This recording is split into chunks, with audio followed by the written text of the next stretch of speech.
I tried to report the truth about Malcolm-Jamal Warner's death, but the moment I did, they made it clear, shut up, or else.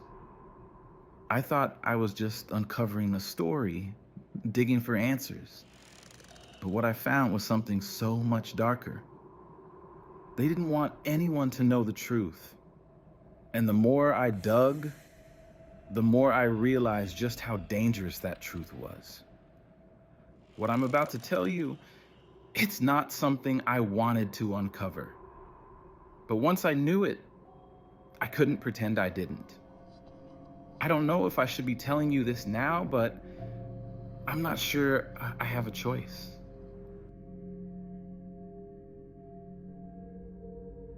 I wasn't close to Malcolm, not like the people you see in interviews or the ones who were in his inner circle. I was just a reporter, an outsider, really, who happened to cross paths with the story when I should have stayed away. This was in 2019, shortly after the news of his death broke. Everyone was talking about it, of course, but the way they spoke about him, the way they described it all, it felt off. There were gaps in the story, missing pieces, things that didn't add up no matter how hard I tried to ignore them. But when you work in my field, you get used to those gaps. The stories that don't sit right, the ones where something feels wrong, but no one wants to admit it. You dig, you ask questions. It's what I did. It's what I've always done. I wasn't the only one asking questions either. It wasn't just me, but I was starting to get frustrated with the answers. Every time I tried to get close to anyone who had real knowledge about what happened, I hit a wall. Every source pulled back. No one would tell me anything. I was met with silence, or worse, forced smiles and dismissive replies.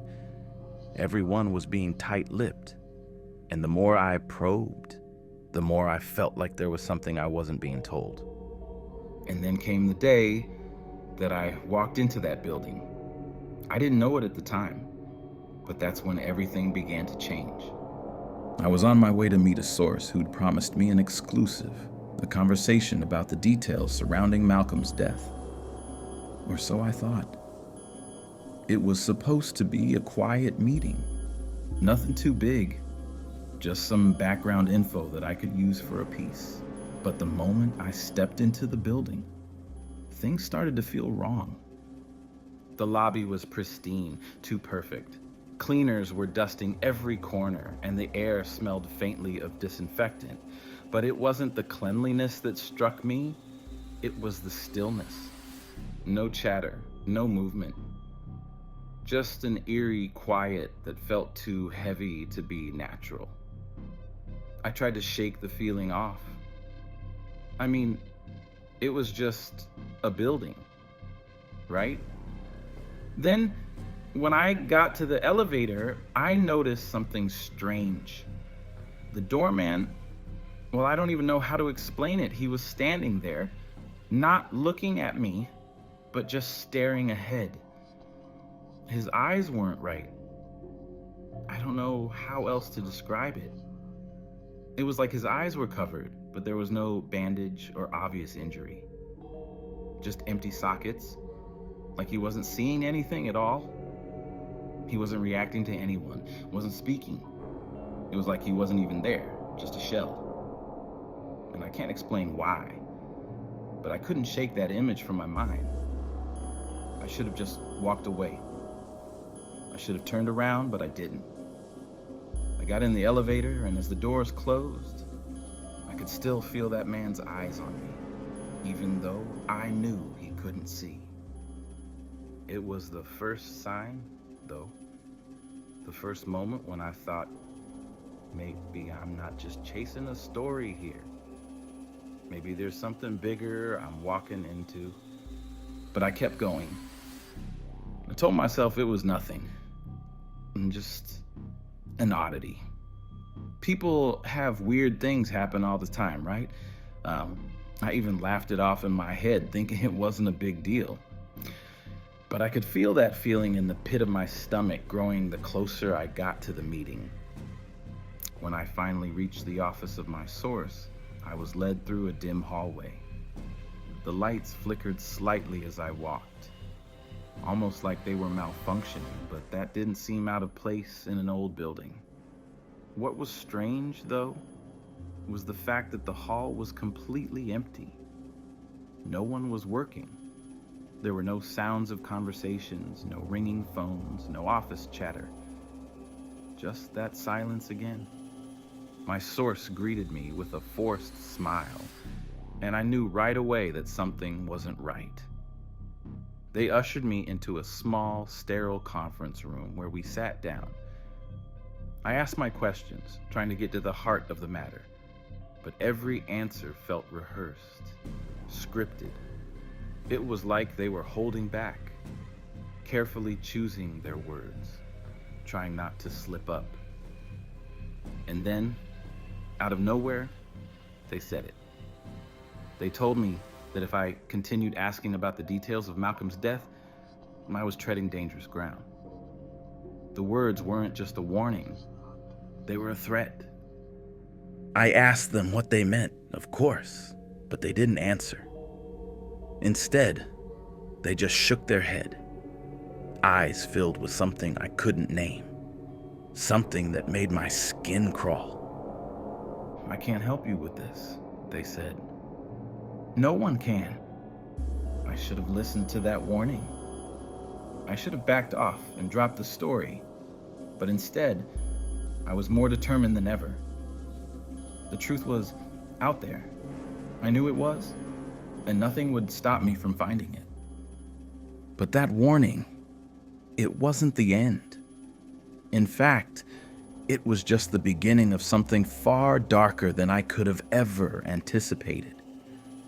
I can still hear the sound of my shoes clicking against the polished floors, echoing down the empty hallway.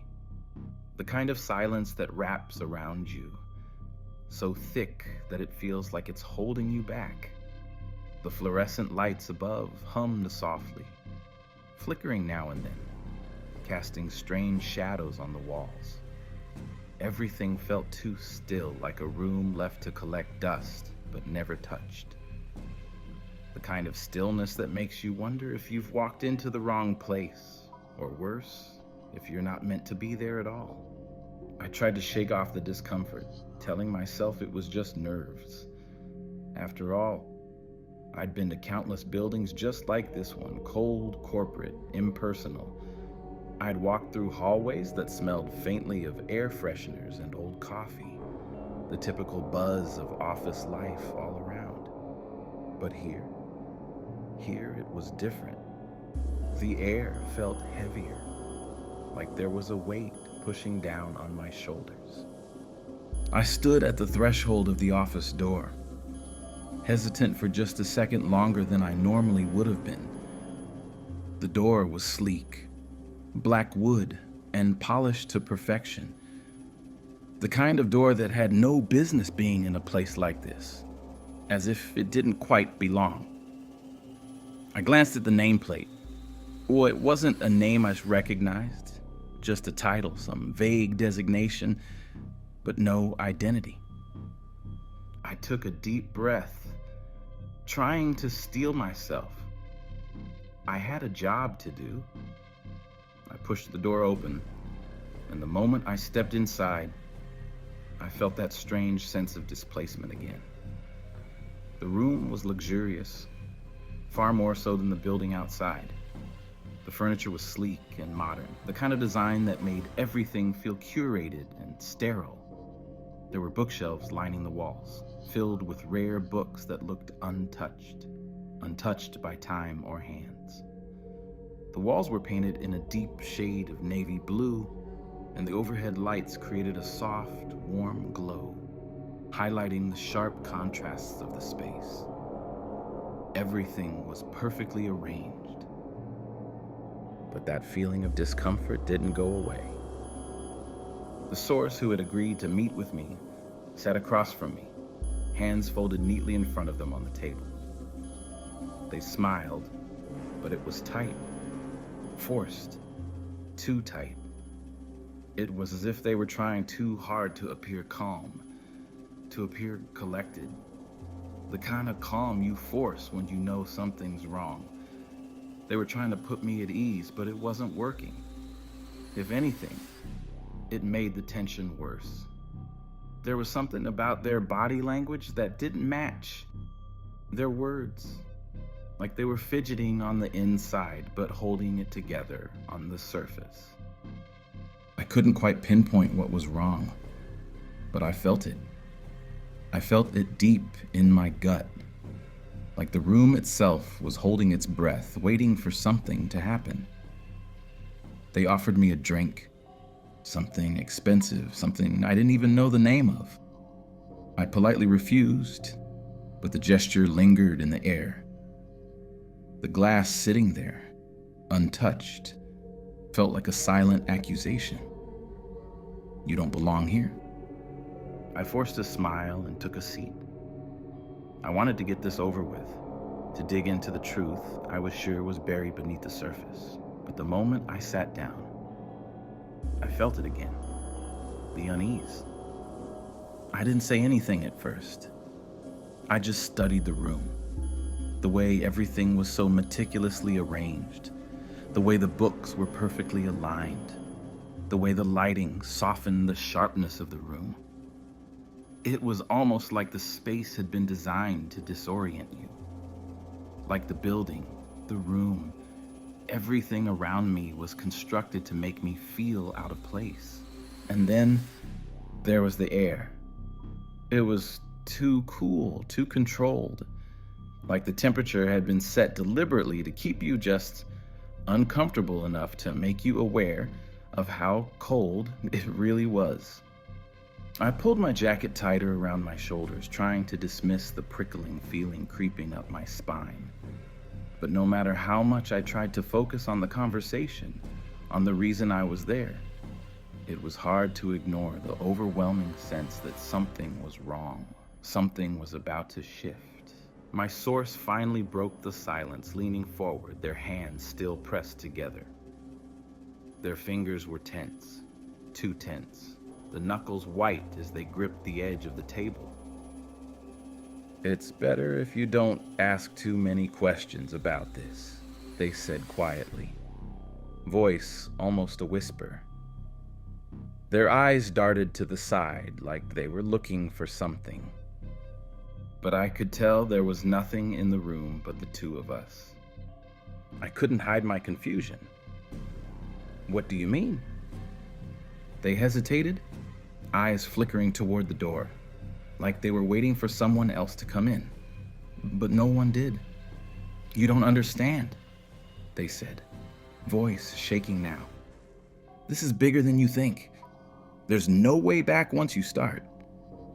I felt a chill run through me at the words, but I didn't pull back. I pressed forward. "You're telling me not to ask questions? You want me to just walk away?"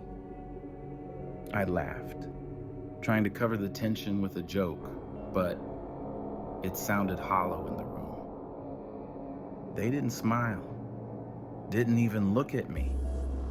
Their face was pale, and I could see the beads of sweat beginning to form on their forehead despite the air conditioning. "It's not that simple," they said, voice almost too low to hear. "They'll come for you. They'll make sure you understand why you shouldn't keep digging." I didn't understand what they meant, but I felt the warning.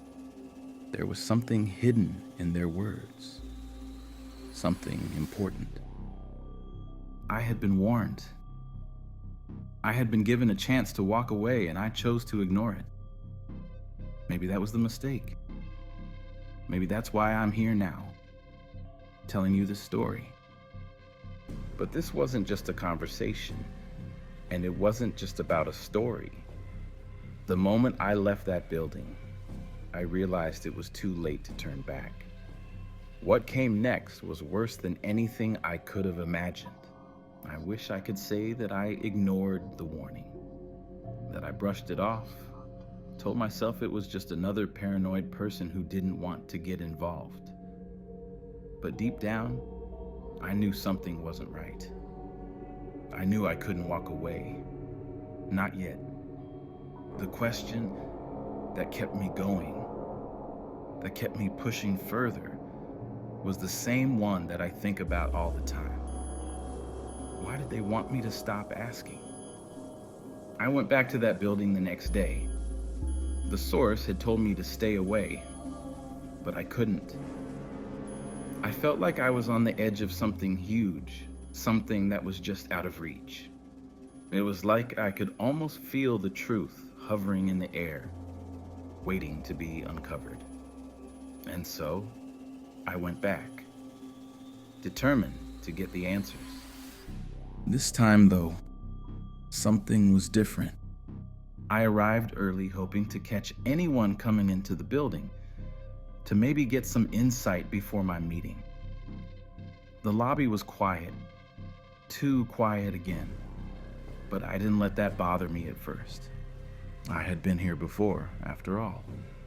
But this time, there was something off about the people who came in and out. The usual office crowd wasn't there. Instead, there was a strange mix of individuals, guests who didn't seem to belong, people who looked like they were walking in with a purpose, yet didn't seem to be interacting with anyone. I couldn't put my finger on it, but the atmosphere felt thicker, charged, like something was gonna happen, something big. One man in particular stood out. He came through the door with such purpose that I couldn't help but notice him. He was tall, sharply dressed, but his eyes, they were the strangest part. They were cold, almost hollow, as if they weren't looking at anything at all. He didn't acknowledge anyone in the lobby, didn't glance at the receptionist or the other people standing around. He just walked straight to the elevators. I watched him for a moment, wondering why he stood out so much, but then I shook it off. Maybe I was just getting paranoid. But it wasn't just him. As I was waiting for my meeting, I noticed a few more guests milling about. They didn't interact with anyone. They didn't even seem to acknowledge each other. It was like they were all in their own world, unaware of the life around them. Each of them seemed to have a strange, distant energy, like they were part of a script but didn't know their lines. They were all too calm, too collected, too perfect in the way they moved. It wasn't until one of them looked at me that I knew something was wrong. She was standing by the window, staring out at the city, but when I caught her gaze, she held it a little too long. Her eyes were wide, unblinking, and for a split second, it felt like she was staring right through me. Then she quickly looked away, almost as if she'd been caught in the act. That look, that knowing look, it stayed with me. By the time my meeting began, I was already starting to feel the edges of my comfort zone slipping. The unease was building. I couldn't shake the feeling that I wasn't supposed to be there. I wasn't supposed to be digging any deeper, but by now, it was too late to stop. The pieces were falling into place, and I had to follow them. I met my source again in the same sleek office. This time, the person's demeanor was colder, sharper. They greeted me, but there was no warmth in their voice, no familiarity. I sat down, and for a moment, we were both silent. I didn't speak, neither did they. There was a palpable tension in the room, a feeling that something was about to happen, something neither of us could control. I asked the same questions I had before, but this time, the answers were different. The answers didn't make sense. The source was speaking in circles, avoiding the core of what I needed to know. Each time I asked a direct question about the circumstances of Malcolm's death, they would deflect or change the subject, as if the words themselves were dangerous. And then came the strangest part. The thing that I couldn't shake. The thing that still makes me question everything. At some point, they got up abruptly and said they needed to go check something. They didn't say where or why, just that they needed to leave the room for a moment. When they left, the door clicked shut behind them, and I was alone in the office. I sat there, waiting for what felt like hours, but it was probably only minutes. The silence was unbearable, and then I heard it. The faintest sound coming from somewhere deeper within the building. A creak, a groan. It sounded like a door, but not just any door. This was the kind of sound you hear when something is locked, when something is trying to break free. I tried to ignore it, to chalk it up to the building settling or maybe some construction in the background. But the sound continued, faint but persistent, almost rhythmic. I stood up, curiosity taking over my common sense. I walked toward the hallway, following the sound, though I had no idea where it was coming from. And then I saw it. A door at the far end of the hallway, tucked behind a row of bookshelves. It was slightly ajar, just enough for me to see a sliver of darkness on the other side. The door shouldn't have been there. It didn't fit with the rest of the office. It was a door that looked old, out of place, like it didn't belong in a sleek, modern building like this. It was almost like it was hidden. I don't know what made me do it. Maybe it was curiosity. Maybe it was the sense that I was getting closer to something bigger. But I pushed the door open just a little bit, enough to peek inside. What I saw behind that door sent a chill through my bones. The room was dark, unnervingly so, and filled with shadows that seemed to move on their own. But it wasn't just the shadows that made my heart race. It was what was in the center of the room, a table. And on the table were documents, papers scattered across the surface, all of them connected by one thing: Malcolm's name. Before I could even step inside, I heard footsteps behind me. I quickly closed the door and turned around. My source was standing there, a look of panic on their face. "You shouldn't be here," they said, their voice low, almost frantic. I heard something," I stammered, trying to keep my composure. "What's in that room? Why are you hiding it?" But they didn't answer. Instead, they looked over their shoulder, almost like they were waiting for someone to come through the door. I could feel the tension rise, the air thick with something unspoken. "You need to leave," they said, voice trembling now, "before it's too late." But that wasn't the end. The warning, the door, the papers, all of it was just the beginning of something much darker. What happened next, I never could have predicted. I left the building that day with more questions than answers. But deep down, I knew the truth wasn't going to come from just sitting around waiting for it. No, I had to do something about it. I couldn't let go of the images that kept flashing in my mind. The locked room, the papers with Malcolm's name on them, the panic in my source's eyes when they told me to leave. But I couldn't shake the feeling that something much darker was waiting just out of sight. Something that I wasn't fully understanding yet. I was walking through the streets of the city, my mind spinning, when the first true wave of dread hit me.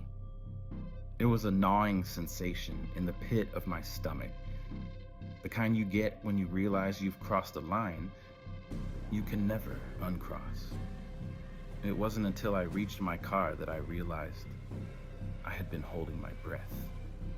I exhaled, trying to calm myself, but that sense of impending danger wouldn't leave me.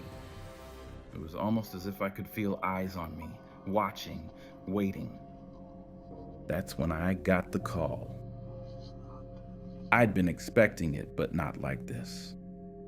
The number was unfamiliar, but it was the kind of call I'd been avoiding. The kind of call you get when you've stepped too far into a world that doesn't want you in it. I stared at the phone for a moment, wondering if I should pick it up. It was strange. The silence on the other end was palpable, but there was a strange, mechanical quality to the voice when they finally spoke. You need to stop asking questions. This is your final warning. The voice was calm, eerily so, but there was an underlying edge to it, something that made my skin prickle. It wasn't just a warning, it was a threat. I could feel it in my bones, like they were watching my every move, waiting for me to slip up. I hung up the phone, my hand shaking. My fingers hovered over the dial button again, but I stopped myself. This wasn't a random call.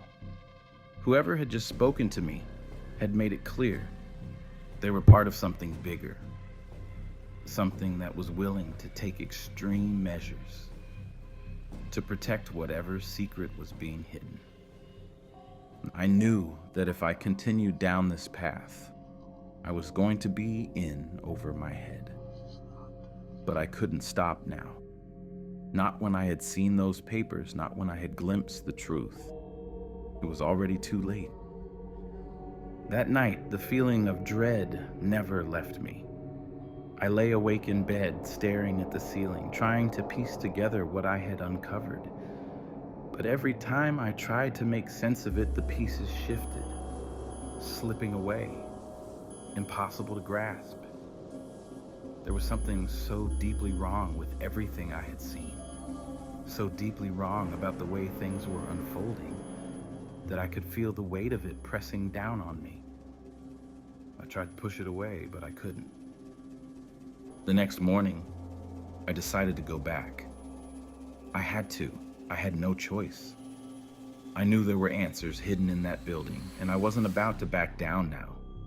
But when I arrived, everything felt off. The lobby was even quieter than the last time I'd been there, and there was a thick fog of unease hanging in the air, like something was about to break. As I made my way toward the elevator, I saw the same man from yesterday, the one with the strange eyes. He was standing in the corner, staring blankly into the hallway. His expression hadn't changed. If anything, it seemed more vacant, more empty. But this time, when I looked at him, he didn't move. He didn't blink. His eyes stayed locked on me as I passed by. I felt the hairs on the back of my neck stand up, and my heart started to race. I wasn't alone in this building anymore.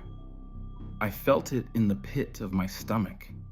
It was as though the very walls were closing in on me, and I was being led down a path I couldn't escape from. The elevator doors opened, and I stepped inside, trying to steady my breath. I pressed the button to the top floor, but instead of the usual smooth ride, the elevator stalled. It stopped between floors, the lights flickering above. A strange, low hum filled the air. I looked at the panel. The numbers had stopped moving. The elevator should have been moving, but it was stuck. Panic started to rise in my chest. What was happening? Why wasn't it moving? I pressed the button again. Nothing. I tried the emergency button, but the hum only grew louder, more intense. And then the lights flickered again, and the elevator seemed to jerk as if something inside it had shifted. I could feel the temperature drop, and the air grew colder. The walls around me seemed to close in, making me feel like I was suffocating. My heart was pounding, and I could taste metal in the back of my throat. Suddenly, the doors opened, but not to the floor I had pressed. Instead, it was a dark hallway, unfamiliar to me, with doors that seemed too narrow, too closed off. I knew I had never seen this part of the building before. The room beyond was bathed in an unnatural cold light. The entire hallway felt wrong. It felt distorted. I could hear whispers coming from inside the rooms, soft murmurs of voices that didn't belong in a place like this. I stepped out of the elevator, but before I could even take a breath, I heard the sound of footsteps behind me. Heavy, deliberate. They were following me. I could hear them, too close, too deliberate. I whipped around, my mind racing. But no one was there. It was just silence. The hallway stretched on, darker and darker, like it was pulling me deeper into something I shouldn't have been a part of. I don't know how long I stood there. Minutes, maybe longer, but when I finally decided to turn and walk back toward the elevator, the hallway had changed. The doors that had been there earlier were now closed tight, no longer offering the same view they had moments ago. And that's when I realized something. I wasn't supposed to be there. I wasn't meant to see whatever was happening inside that building. The deeper I went, the more I felt like I was unraveling a web of lies, a network of deceit that had been carefully constructed to trap anyone who dug too deep. As I stood there, staring at the empty hallway, I felt the presence of someone behind me. And then the elevator doors opened again. This time, there was no strange hallway, no dark shadows, just the familiar sterile elevator waiting for me. The doors shut behind me, and I took a deep breath. But as the elevator descended, I couldn't shake the feeling that the walls around me were closing in. The truth was there, buried beneath the surface, but I could feel myself being pulled deeper and deeper into something far more dangerous than I had ever anticipated. Then came the real shock. The one moment when everything changed, and I knew I was in far deeper than I had ever imagined. What happened next was the thing I've been running from ever since. I've been asked so many times what the worst part of all of this was. People want to know what I saw, what I heard, what drove me to the point of fear that I can barely function now. But I've always avoided answering until now, because what happened that day, what I saw, felt so far beyond anything I could have imagined. It wasn't just a moment of horror. It was the kind of thing that sinks into your soul and never leaves. When I stepped into the elevator that day, everything seemed normal. Everything should have been normal. The same sterile metallic walls, the same soft hum of the elevator as it moved. But then the doors closed. The silence pressed in on me as I descended. For the first time, I felt truly alone. There was something strange about the stillness, something that felt too deliberate, like I wasn't just in a building anymore. I was in a trap. The elevator made an uncharacteristic stop, one floor too early. The doors opened, but I didn't recognize where I was. This floor wasn't part of the public spaces. It wasn't one of the usual offices or meeting rooms. It looked abandoned, forgotten, like no one had stepped foot in it for years. A faint smell of mildew clung to the air, and the lights overhead flickered sporadically, casting long shadows across the hall. I hesitated at the threshold. My instinct screamed at me to turn around, to go back to the lobby, to leave before things got any worse. But something held me there. Curiosity, maybe. Or the same sense of inevitability that had been pushing me deeper into this nightmare since the first day I set foot in the building. The moment I stepped out, I felt it. A coldness in the air that went beyond temperature.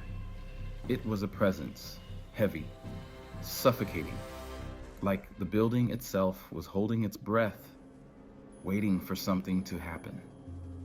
My shoes made soft echoes against the polished floors as I walked down the hallway, my heartbeat quickening.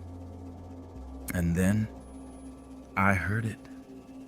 A soft, almost imperceptible sound. A whisper.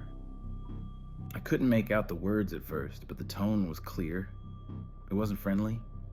It wasn't even human. It was like the sound of someone trying to speak through a veil of static, distorted, garbled. I froze, my breath catching in my throat. There was no one around, no one visible at least. The building was quiet, eerily so. Yet I could feel the hairs on the back of my neck stand on end. I wasn't alone. I turned slowly, scanning the hallway. Every door was closed. No movement, no sounds of footsteps. But that whisper, it was louder now. And it was coming from a room at the end of the hallway. A room I had passed earlier. A room I hadn't even noticed before. The door was ajar. I hadn't seen it before, I was sure of it. But now, it stood slightly open. Just enough to let the faintest sliver of darkness spill out. I should have turned around. I should have walked straight back to the elevator and never looked back. But something about it, something in my gut told me I had to go. So I did. Every step felt heavier, my body unwilling to move forward. Yet I couldn't stop myself. The closer I got, the louder the whisper became. It wasn't just a whisper now. It was words. Or at least it sounded like words, distorted and broken. When I reached the door, I hesitated. My hand hovered just an inch from the handle, trembling. And then I stepped inside. The room was freezing. Cold in a way that made my breath visible in front of me, but it wasn't the cold of an air-conditioned room. It was the cold that bites, the kind that gets into your bones. The light above flickered erratically, casting a sickly yellow glow over the space. The walls were lined with shelves, but instead of books or normal office supplies, they were filled with things. Files, papers, but most disturbingly, photographs. Photographs of people, many of them unfamiliar, but some I recognized. And there, in the center of the room, was a large wooden desk. I stepped closer, drawn by something I couldn't explain. And I saw it, Malcolm's face staring back at me, plastered across several of the photos. His image, printed over and over in varying sizes, some clear, some blurry, some with strange symbols written over them in what looked like red ink. I felt sick. And then the whispering stopped. A sudden silence washed over me, oppressive and suffocating. It felt like the entire building had held its breath, waiting for something. That's when I heard the voice. It wasn't a whisper anymore. It was a command. Leave. Now. The voice wasn't from the room. It wasn't from anyone standing next to me. It was inside my head. It was as though the walls themselves were speaking, bending reality to force me to listen. I turned, and that's when I saw it. In the far corner of the room, hidden in the shadows, was a figure. A person, or something pretending to be a person. Their face was hidden in the shadows, but I could feel their eyes on me like they were staring through me. I couldn't breathe. The figure didn't move. They just stood there, still as stone, waiting for me to react. My heart pounded in my chest, and my legs felt like lead. I wanted to run, but my body wouldn't respond. I blinked, and they were gone. Just like that. Gone. My eyes darted around the room, searching for any sign of where they might have gone, but there was nothing. The door behind me slammed shut with a deafening bang, and I felt the air grow even colder. Then, the whisper started again. This time, it was louder, clearer. I could almost make out the words, and I knew that it was saying Malcolm's name, over and over. Malcolm! Malcolm! Malcolm! I stumbled back toward the door, my hands shaking uncontrollably, my head spinning. I couldn't breathe. I didn't know what I had seen, what I had heard, but I knew, without a doubt, that it was connected to Malcolm's death. And the more I tried to leave, the more the building seemed to push back, as if it were alive, as if it wanted me to stay. I finally threw open the door and ran, not looking back. The moment I stepped into the hallway, the pressure lifted. The coldness, the whispers, the oppressive darkness, it all disappeared, leaving nothing but the echo of my footsteps as I rushed toward the elevator. But even as I got back into the elevator, even as I watched the doors close behind me, I could feel that presence still hanging in the air. Like something was waiting for me, something I couldn't escape. And that's when everything changed. That's when I knew. No matter how hard I tried to walk away, no matter how many times I told myself to forget it, there was no running from what I had uncovered. No running from the truth. I don't know what came over me when I finally broke free of that room, but I ran. I didn't look back. I didn't stop to think. The moment my feet hit the hallway, it was like everything inside me, the rational part, the part that could still make sense of the world, shut down. I didn't care about the truth anymore. All I could think about was escaping. My heart was hammering so loud in my chest that I couldn't hear anything else.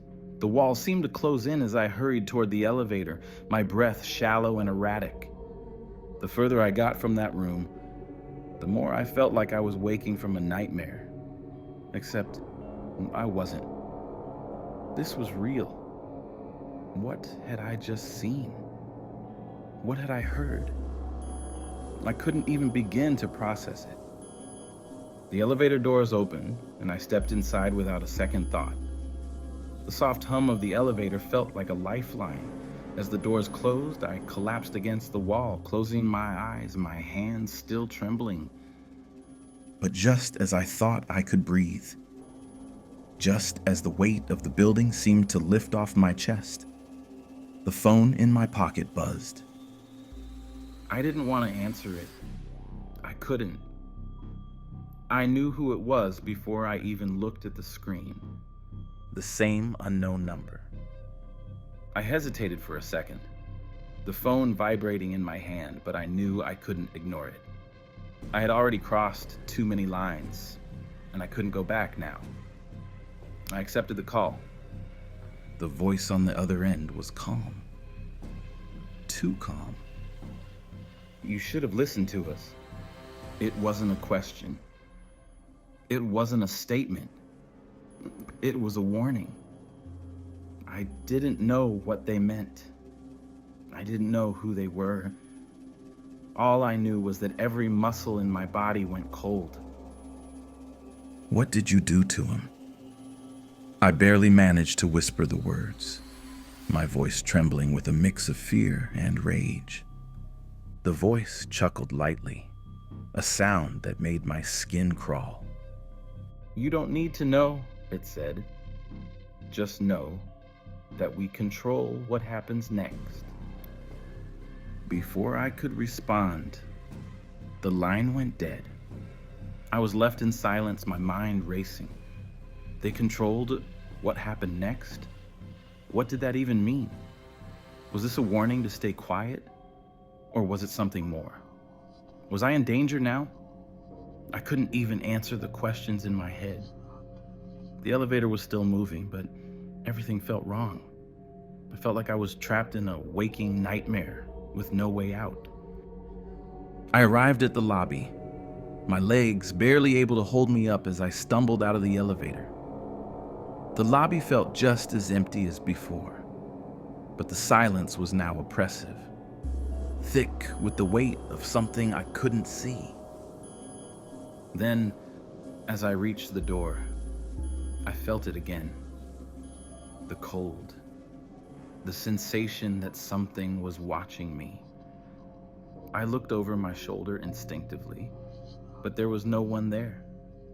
No one visible. I pushed the door open and stepped out into the street, the fresh air hitting me like a slap to the face. But even then, the feeling didn't leave.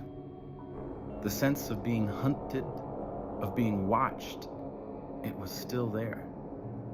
I could feel eyes on me, though I couldn't say where.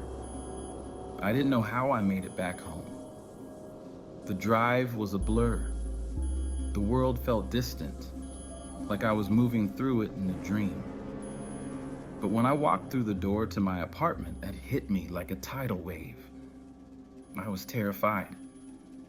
What had I just uncovered? What had I stumbled into? And what were they going to do now? The question swirled, but the fear in my chest only grew heavier with each passing minute. I tried to shake it off. I tried to pretend I was okay. But every noise, every creak of the floorboards, every sudden movement outside my window made my heart race. I couldn't escape it. I couldn't escape them. I had thought I had uncovered something. I thought I was close to the truth. But what had I really learned? That there were forces at play that I could never hope to understand. That maybe some things weren't meant to be uncovered. And the worst part? The part that I can't escape no matter how hard I try, is that I know they're still watching. But what happened next took things to a whole new level. It wasn't just a warning anymore. It was a promise. And that promise was something far darker than I could have ever imagined. I can't stop thinking about the silence, the way it hung in the air, thick and suffocating, the moment the phone call ended. It felt like the world was holding its breath, waiting for something terrible to happen. And maybe it is. Maybe something has already happened. I can't shake the feeling that it's too late to turn back now. They know I'm involved, and I know too much. But more than that, I know they're still out there, watching, waiting for me to make the wrong move. Maybe it's already too late for me. Every time the phone rings now, I hesitate. Every knock at the door, every shadow in my peripheral vision makes my heart stop. I don't know what they'll do next, but I'm certain of one thing. If I vanish without a trace, just remember, I tried to warn you.